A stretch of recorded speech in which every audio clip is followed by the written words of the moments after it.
ଯାତ୍ରା ଜଗତରୁ ଆସିଲା ସାଇ ସତ୍ୟଜିତଙ୍କ ବଡ଼ ଖବର।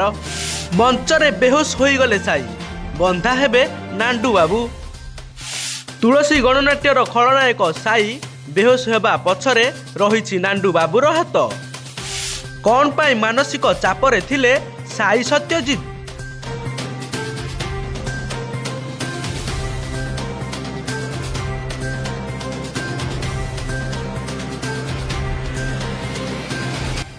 ହଁ ଆଜ୍ଞା, ଗତକାଲି ଯାତ୍ରାକୁ ନେଇ ଆସିଲା ବଡ଼ ଖବର। ତୁଳସୀ ଯାତ୍ରାପାଟି ମାଲିକ ଅରବ ନାଣ୍ଡୁ ବାବୁଙ୍କ ନାମରେ ମାଆ ଦେଇଛନ୍ତି ଅଭିଯୋଗ। ଖଳନାୟକ ସତ୍ୟଜିତଙ୍କୁ ହାରାସ କରିବା ନାଁରେ ଅଭିଯୋଗ କରି ଏତଲା ଦେଇଛନ୍ତି ସାଇଙ୍କ ମାଆ। ପୁଅ ପଛରେ ଗୁଣ୍ଡା ଲଗାଇ ବାରମ୍ବାର ଧମକ ଦେଉଥିବାର ଅଭିଯୋଗ କରିଛନ୍ତି ସାଇ ଓ ତାଙ୍କ ମାଆ। ଷ୍ଟେଜ ଉପରୁ ଚଢ଼ିବା ସମୟରେ ସାଇଙ୍କ ହଠାତ୍ ମୁଣ୍ଡ ବୁଲାଇ ଭାରି ଭାରି ଲାଗିଥିଲା।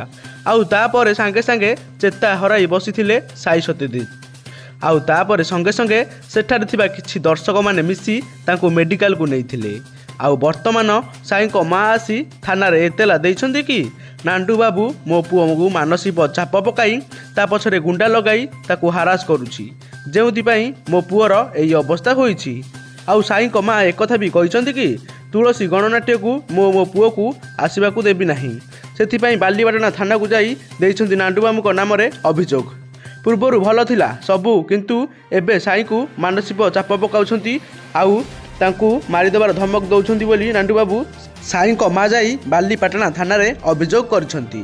ଆଉ ପୋଲିସ ତୁରନ୍ତ ତାଙ୍କ ଉପରେ ଦୃଢ଼ କାର୍ଯ୍ୟାନୁଷ୍ଠାନ ଗ୍ରହଣ କରୁ ବୋଲି ଏତଲାରେ ସେ ଦର୍ଶାଇଛନ୍ତି।